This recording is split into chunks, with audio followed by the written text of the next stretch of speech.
Good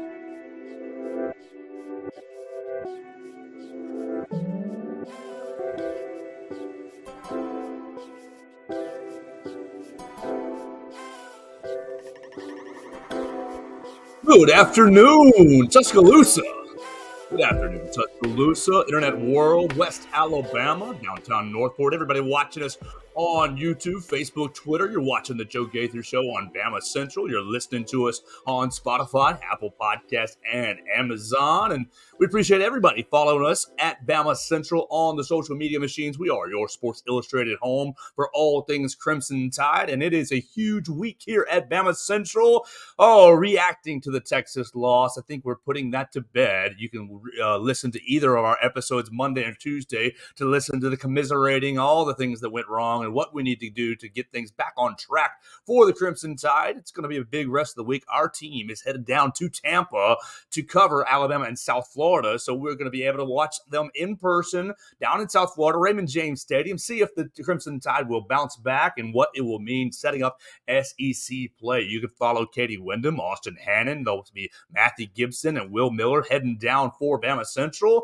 And we'll be manning the fort from home, watching it on TV at 2:30 on ABC. But if you don't want to watch it on TV, you can listen to my next guest and his team. We're going to be joined today, very special guest, by Roger Hoover, Crimson Tide Sports Network, play-by-play extraordinaire, really does it all for Crimson Tide Sports Network. And I'm very grateful for Roger joining me today. You can follow Roger on the Twitter machine at Roger_Hoover. You can see him on SEC Network from time to time doing all kinds of sports, baseball, volleyball, women's basketball, really every sport on SEC Network as well. And of course, he's the host of Crimson Drive on Thursdays for Crimson Tide Sports Network. You can watch it on their Facebook page and their YouTube page as well. This week, it looked like you're going to have Dallas Turner. Whew, I hope you got more out of Dallas Turner than we did on Monday in the press room. Good afternoon, Roger. Thanks for dealing with the delay. I'm sorry about that, and thank you so much for your time. How's your day going?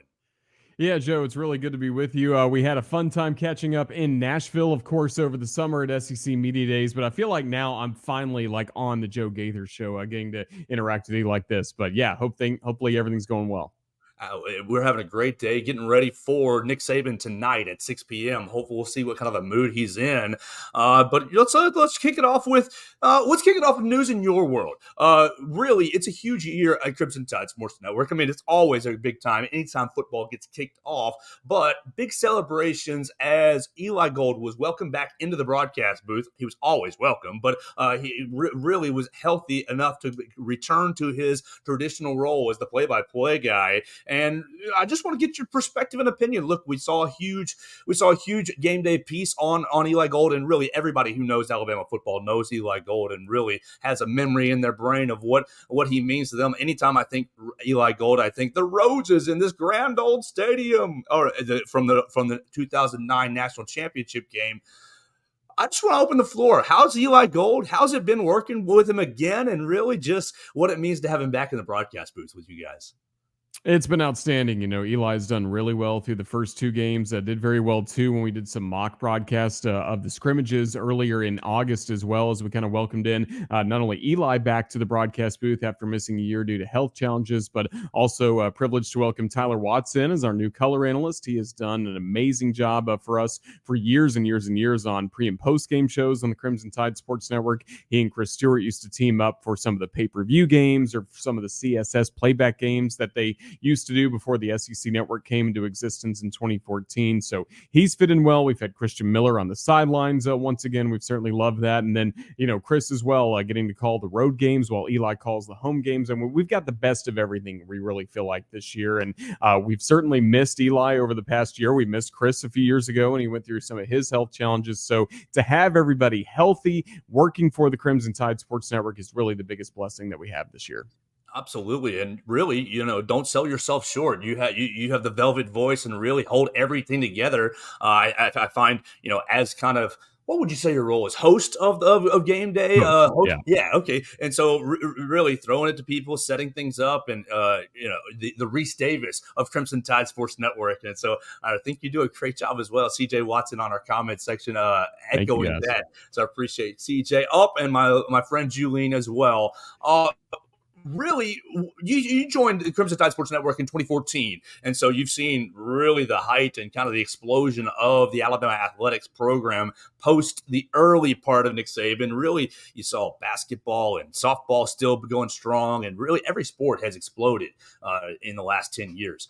What's it meant to you, for people who don't know, as a Tennessee grad, to come to Alabama Why do and you got to bring really that be? up? Well, my best friend is a Tennessee grad, and so anytime he talks about John Ward, I'm like, I got a friend who might slide into that spot one day. We'll see what happens. What's it meant to you to come to Alabama, get ingratiated with the culture, and just kind of experience and see every little piece of the Alabama athletics program excel over the last almost 10 years? It's been really good, and even before I started working for the Crimson Tide Sports Network, I was following Alabama. Half my dad's family is around the Huntsville area and went to school at Alabama, so I've always kind of been an Alabama fan. So, when I first started working on women's basketball years ago, it was a really natural fit, and everybody loves what Nick Saban has done with this football program. And like you mentioned, the way it's elevated all sports on the Crimson Tide campus, that's what's been really so much fun to see is that the championships, not just for the football team, but men's basketball, what they've done lately, and I've gotten to work with their team a lot. Soccer last year was one of the best stories I think I've ever covered in my career, whether it's baseball or anything else. Seeing the rise of Alabama soccer was outstanding. So it's been so much fun. Again, a team that I've always loved, University of Alabama. It's been a privilege to be part of it, and hopefully it'll continue for a long time. Oh, we hope to hear you for a long, long time. Not to kick anybody out of the booth, but we hope to just keep you, in the spot and moving up when the time is right. Let's talk football because that's what's on everybody's brain. Golly, 2 weeks, one great win against MTSU, one lackluster performance kind of on both sides of the football against Texas. The season's still very in front of this team. What's your assessment of what you've seen through 2 weeks with this Alabama football team?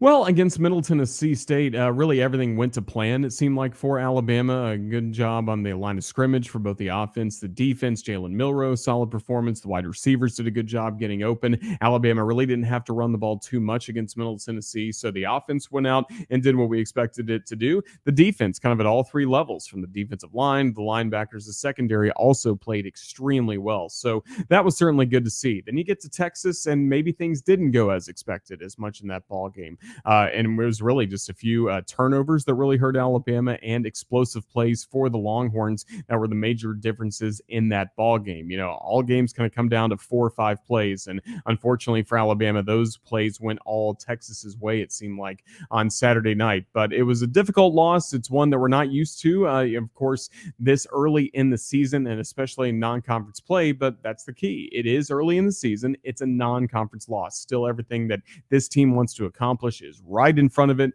and I expect the Crimson Tide to bounce back in a big way, and it has to start coming up this Saturday against the South Florida team that has a lot of new pieces. We aren't really sure what to make of this team that only went 1-11 a year ago, but they have 38 players from the transfer portal. 31 of them have been and played Power 5 football before, so this is certainly a team to take seriously.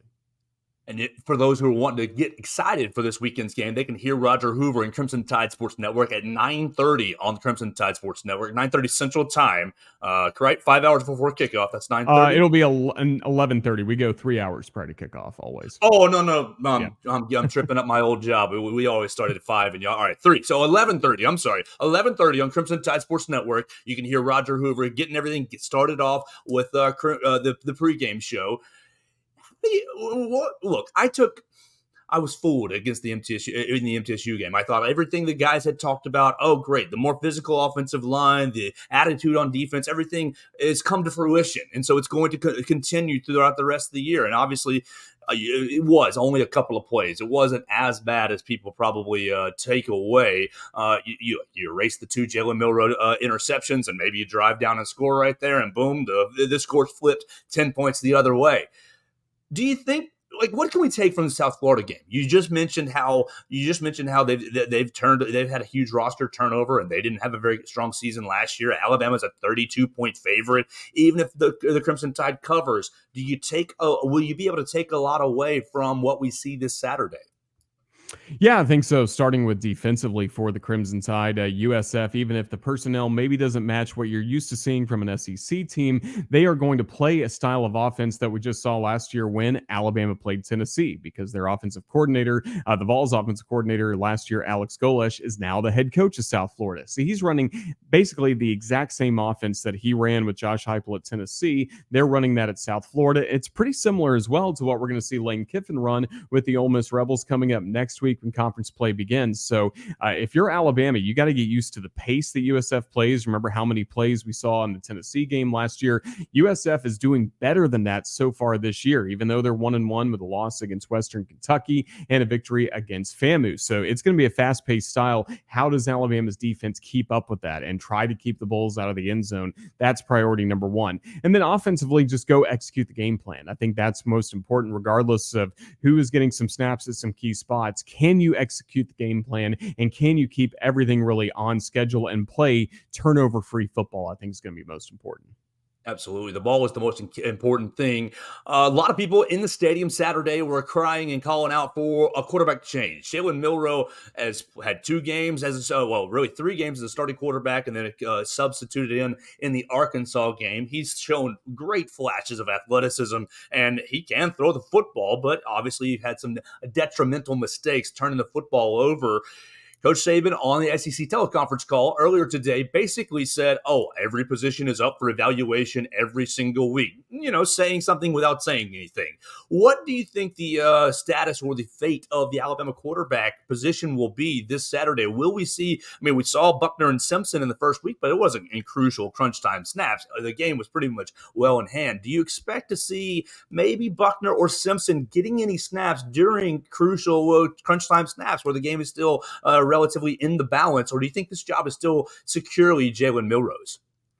No, I'm not sure, to be honest with you. I think we have to go back to what Coach Saban said really throughout preseason camp, that competition has to continue all throughout the season. And it just because we kicked off against Middle Tennessee on September 2nd, that doesn't mean that everything you see on the field is set in stone. Competition happens during games, it happens in practice, and even in film review, just trying to clean some things up. So I anticipate the competition will continue going, and whatever happens later this afternoon on the practice field, tomorrow, and even Friday leading up to the ball game, and how pregame's warmups go. I think they're judging everything very seriously, not just for the quarterback position, but all over the place. I think we've seen some wide receivers emerge that maybe we weren't talking about as much in preseason camp. Running backs could be a similar thing. So I think the competition there is going to continue to be heating up for the Crimson Tide. And again, it's by no means over at this point of the season. Jalen Milroe has done a lot of good things. I anticipate he'll still get the majority of the snaps coming up on Saturday. But again, it's all based on how the competition goes. And even something I say right now, who knows if it's still going to be relevant by the time we get to Saturday, because again, practice is going to be so key for this group moving forward. So even though it's in between ball games, this is a very important time for everybody in that Crimson Tide offense. You get to see kind of a special perspective of this football team, and really of all of the athletic teams being involved in Crimson Tide Sports Network. You kind of get a little bit of a more inside look. How would you comment on the team's mindset? You got to talk, you got to kind of see them a little bit through fall camp, just a touch, and then you get to see them in certain roles. You obviously spent a little time with Dallas Turner. He's going to be your guest tomorrow on Crimson Drive. People need to watch that tomorrow, 2 p.m. on Crimson Tide Sports Network's various social media outlets and YouTube. What would you say is the mindset of this team, and how would you expect them to, react to the loss and respond going forward? Well, Coach Saban said all throughout preseason camp that this is a very competitive group and one that is focused. And he reiterated earlier today that he has liked some of the practice habits he's seen from this group. And I don't think, again, a few tough plays in the Texas game is going to derail that competitive nature. And again, I think it serves as a giant wake-up call. Anytime you lose a ball game, as Coach Saban likes to talk about, you never waste a failing, and you never know how something like that will impact a locker room, kind of galvanize everybody together and get this team headed in the right direction. So I would anticipate this group continues working hard, and I think that's why this Saturday is so important. Again, you can't after a loss against Texas, don't be thinking about what's down the road against Ole Miss, Arkansas, Tennessee, LSU, the Iron Bowl down the road. You cannot think about any of that. You've got to focus on the process. You've got to focus on the very next practice and what's coming up this Saturday against South Florida. But there are some really good leaders on this football team. You referenced Dallas Turner, who I have an interview with coming up on Crimson Drive tomorrow. We get to talk to Tyler Booker for yesterday's show as well. Even though he's only a sophomore, he is a real key leader on that offensive line, helping Caden Proctor right next to him at left tackle come along as just a freshman, a transition that Tyler got to go through last year. So I trust this leadership council. There's a really dedicated group that's played a lot of good SEC football before, and I think there are just enough veterans to where this team will know how to respond to a loss, and I expect some really good things moving forward. Well, I'm excited about this weekend's game. It'll be 2:30 on ABC and 11:30 on Crimson Tide Sports Network, getting fired up. But we get to look ahead. The players are not, but we get to look ahead. Really, one problem with covering the team or being at every game is you really only get to see Alabama's game that week. It's hard to kind of keep up with the rest of the SEC and the rest of the league. But through 2 weeks, the rest of the SEC and the rest of the league hasn't really looked very formidable. And so with, all the problems, the sky is falling from this past Saturday, everything is still, obviously, we already hit right in front of you. Ole Miss comes to town. You go out to A&M. You're going to have, obviously, your traditional SEC West schedule.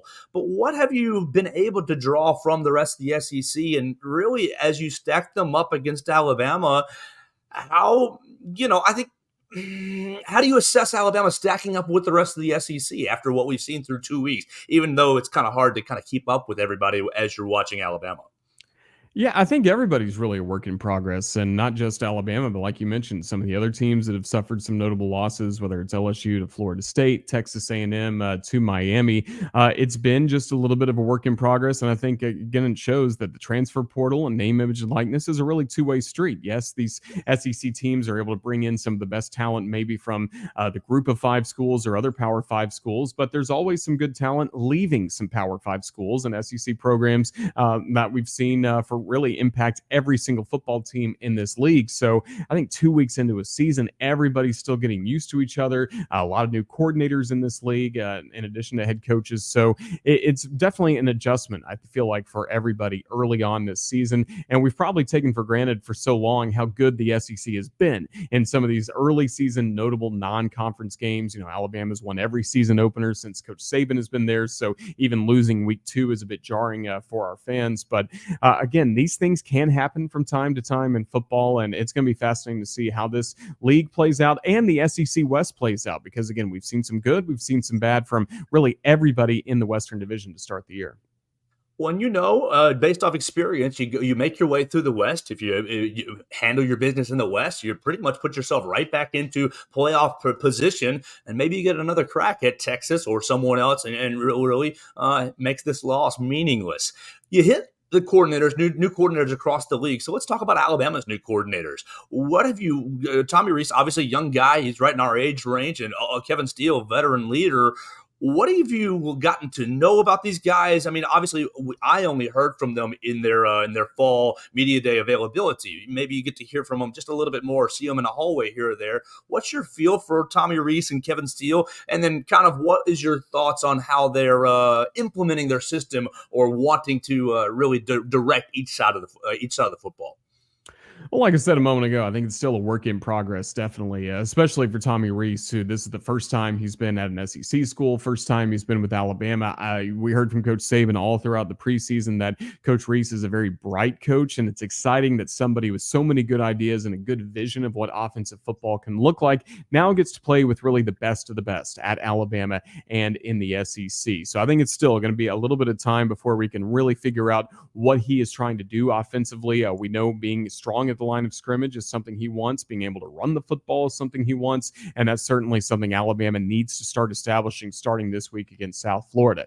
For Kevin Steele, it's just great to have him back in the building. I think he's one of the best defensive minds in all of college football. He's been hired 3 times by Coach Saban. I think that should show everybody that Coach Saban really trusts what he does. And again, there's just good organization, it sounds like. Even from talking to the players, they have a very clear idea of what they're supposed to do on each and every play. It's not too complicated.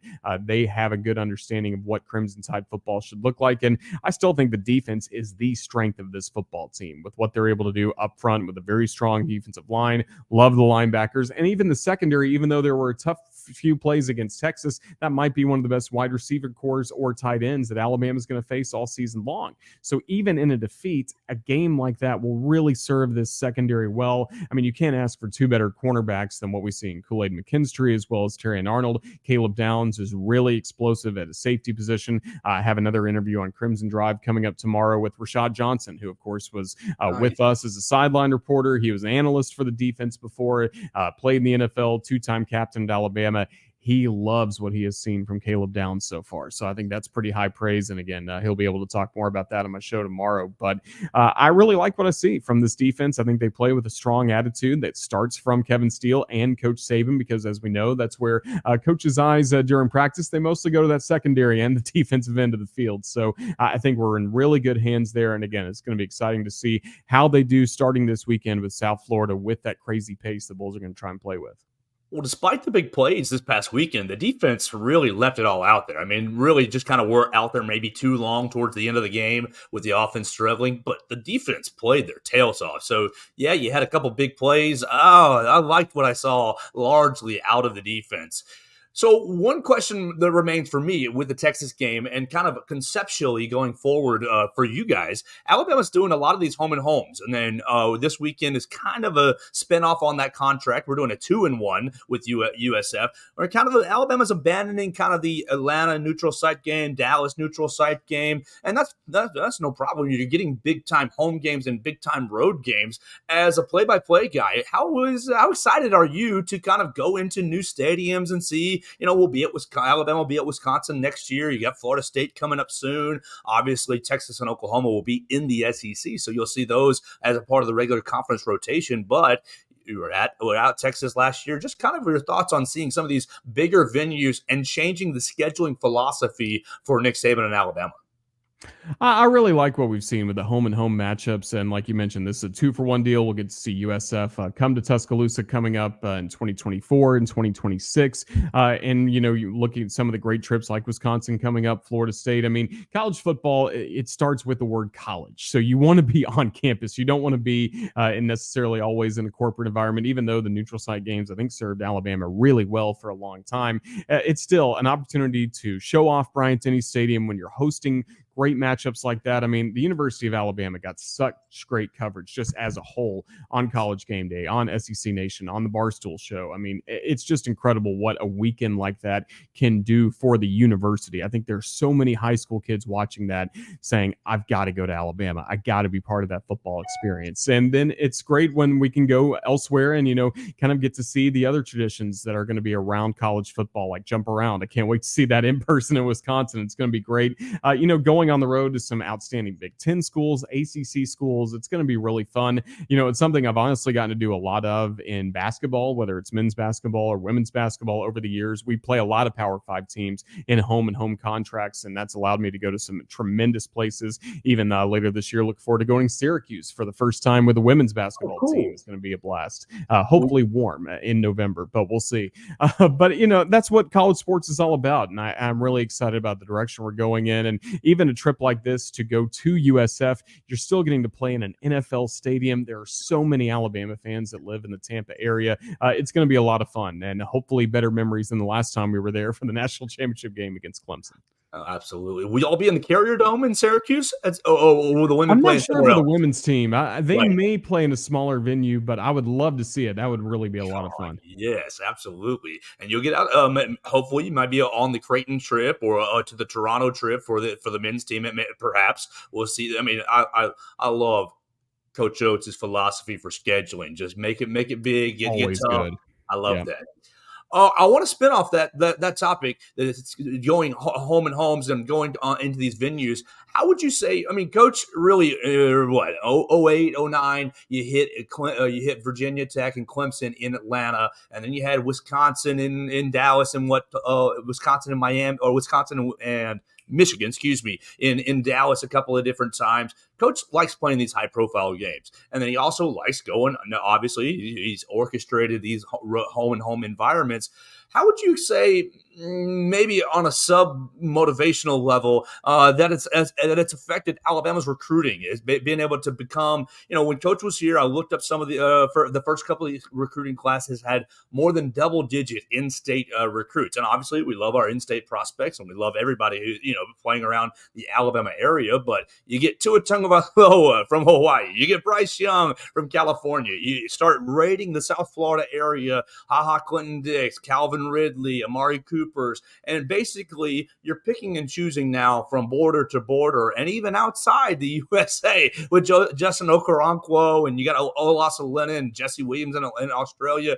Just maybe the sub motivational factor of we're going to play these big games, we're going to play in these bigger venues, even if we're playing on the road, true road games, and maybe it just continues to build the Alabama brand and attract the highest profile athletes. I think it's definitely part of it. And the Alabama brand is so strong.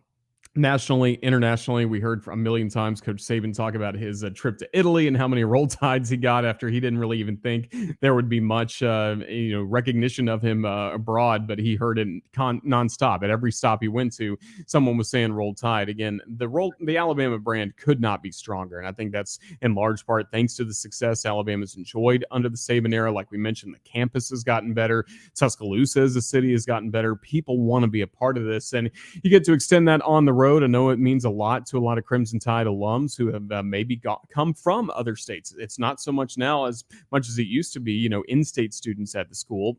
Nationally, internationally, people want to come again and be a part of everything that's really special at the University of Alabama in Tuscaloosa. So you get to go to some of these outstanding places to where again you're showing off the Crimson Tide fan base. We know there are Crimson Tide fans that are going to be there, and Alabama even coming up this week. I expect to have a really good crowd advantage. It's 65,000 seats. It's not the largest stadium in the world. USF does have a good fan base. It's a large school at the University of South Florida, but we know the Crimson Tide fans will travel well. We know they've had this trip really circled for a long, long time. Maybe get some golf in, maybe get some time at the beach around the football game. It's certainly part of the fun for the Crimson Tide. And again, that's why it's great to see so many of these home and home matchups scheduled in the future, because there are going to be some really great destinations to continue following the Crimson Tide and cheer them on far away from Tuscaloosa.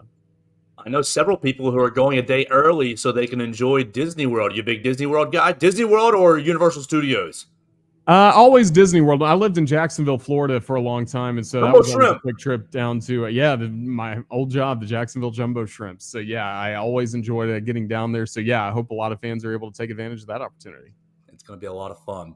Well, Roger, we're talking to Roger Hoover, host of the Crimson Tide Sports Network. You can see him on Crimson Drive at 2 p.m. on all of the Crimson Tide Sports Network's social media outlets and on YouTube as well. If you want to listen to this weekend's broadcast, it'll start at 11:30 Central Time. You can just flip over to any of the Learfield affiliates and find it. They'll get you ready, and you can mute ABC and listen to Chris Stewart and Tyler Watts and Christian Miller. It's going to be a great broadcast right there on Learfield. Let's talk just real quick, get you kind of wind this thing down. You mentioned the soccer team last year being one of your favorite stories. Alabama soccer 5-0-3 already on the new year, opening up SEC play, and currently the highest ranked team on campus. What's your feel of what's your feel on this new season, the new version, the 2023 version of Alabama women's soccer?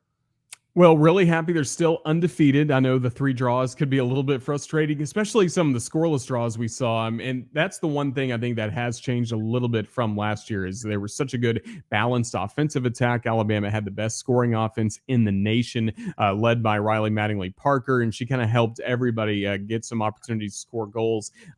Defense was really strong again a year ago. Defense already this year has proven to be very strong. Similar cast of characters on that back line, really anchored by Sasha Pickard. Bellis Couture-Bright is back. Macy Clem's doing some really nice things in the midfield.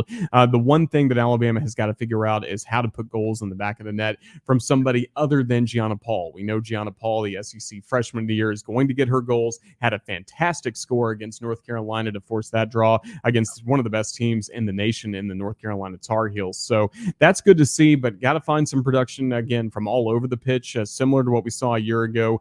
Maybe Alabama won't put up the impressive offensive numbers that we did see a year ago, but I still think in SEC play, they're going to be one of the best teams along with Arkansas.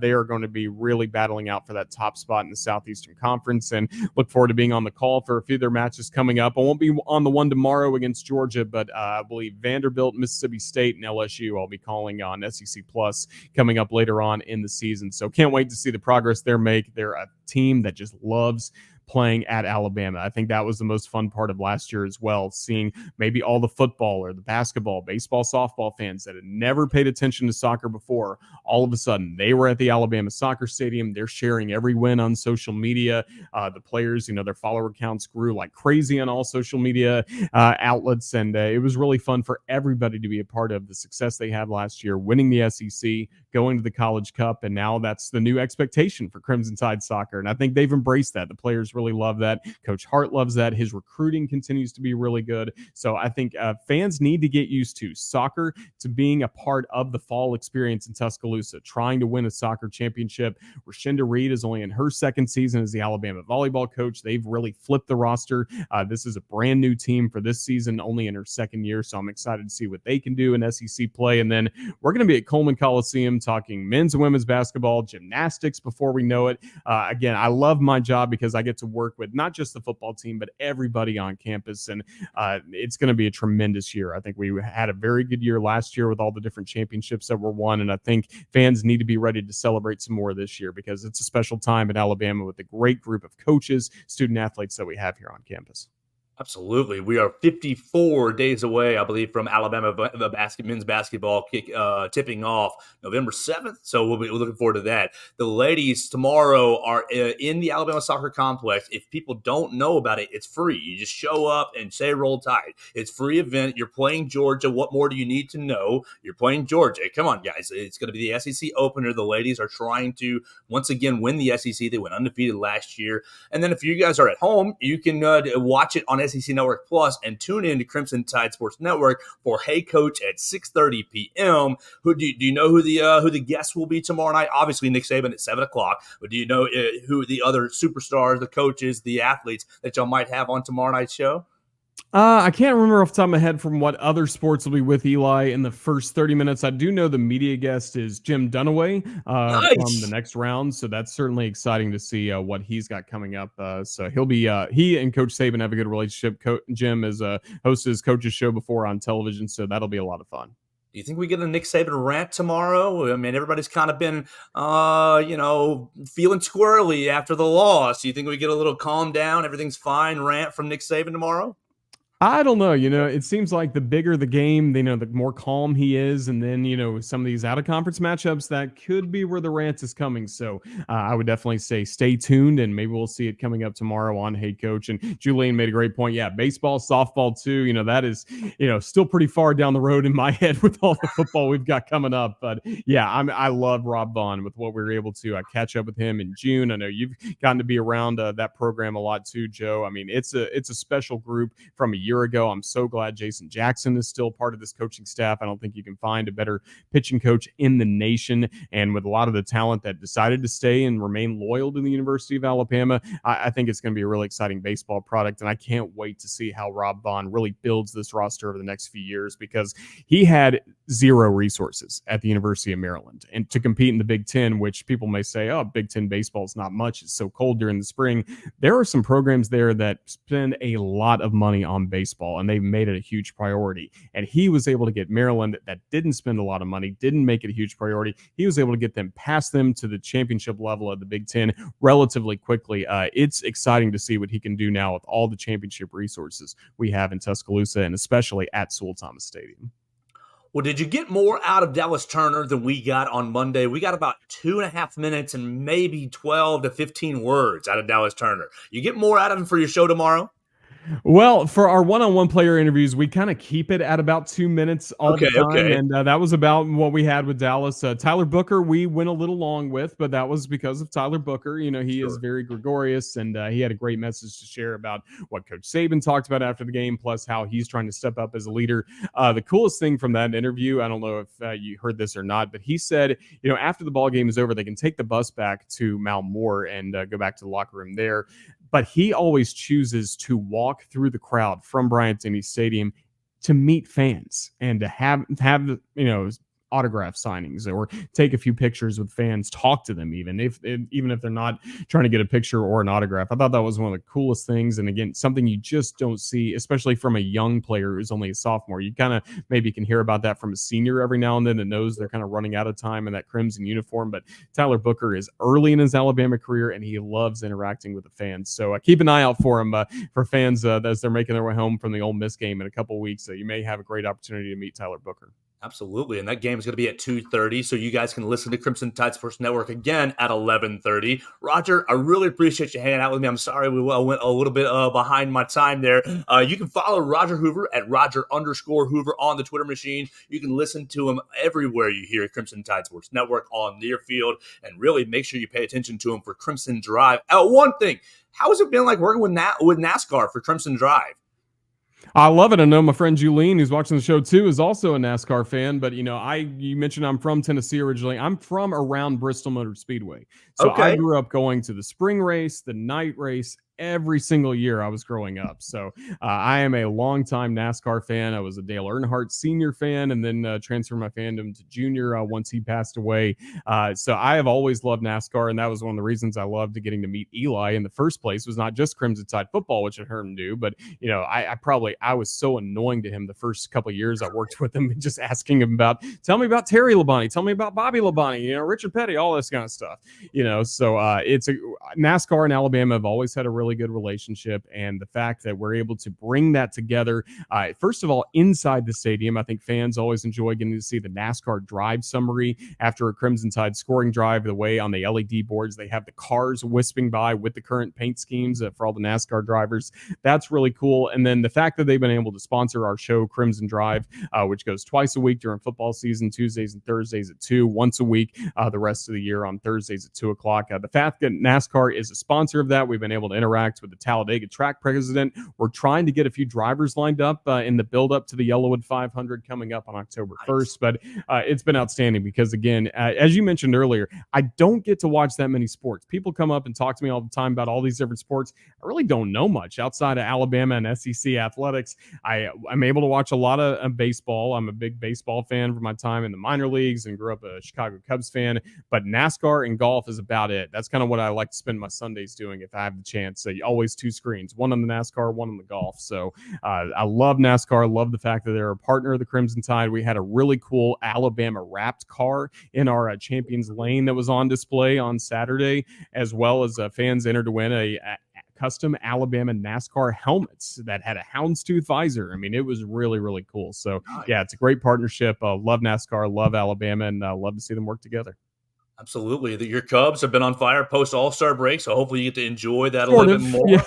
Yeah, well hopefully some October baseball for them. Yeah. Last night's game kind of broke my heart, but that's baseball at times. But yeah, they're in a good spot for the wild card, so we'll see. Hopefully it's a very busy October, not only keeping up with the Crimson Tide, hopefully the Cubs in the playoffs, and then of course the NASCAR playoffs are really going to be heating up then, especially with the race coming up October 1st at Talladega.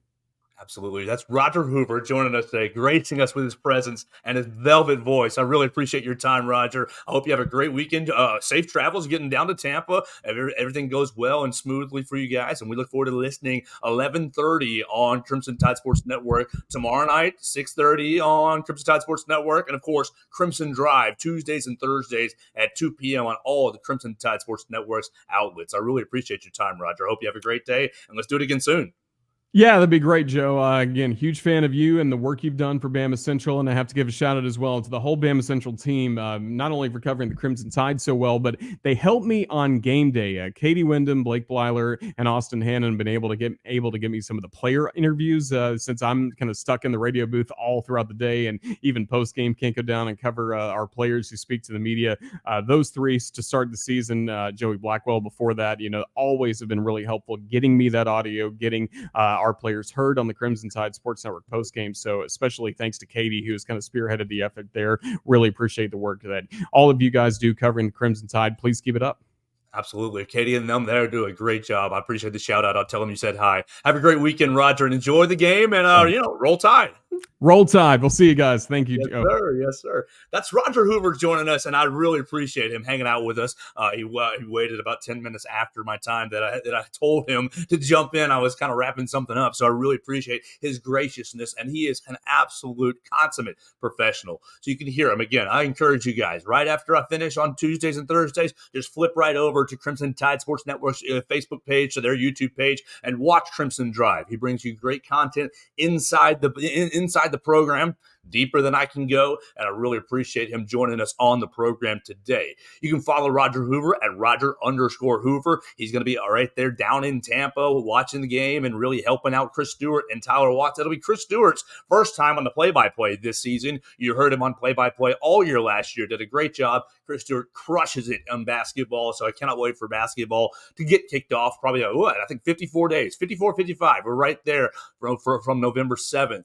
And just really, really appreciative of Roger giving me some of his time already today. Now, tomorrow on the show, I am thinking we've got it in the works. We're going to be talking to a $1 million band member, maybe $2 million band members. We'll talk about their trip down to Tampa. We'll talk about how and what goes into being a band member, how much work they do in the summers, and really just everything that goes into being a part of the $1 million band. So we'll talk to a couple $1 million band members tomorrow on the program. You can tell a friend about the show. We're live on YouTube, Facebook, Twitter. We're on Spotify, Apple Podcasts, and on Amazon. Always, you can find us at Bama Central on BamaCentral.com. We are the Sports Illustrated home for your Alabama Crimson Tide.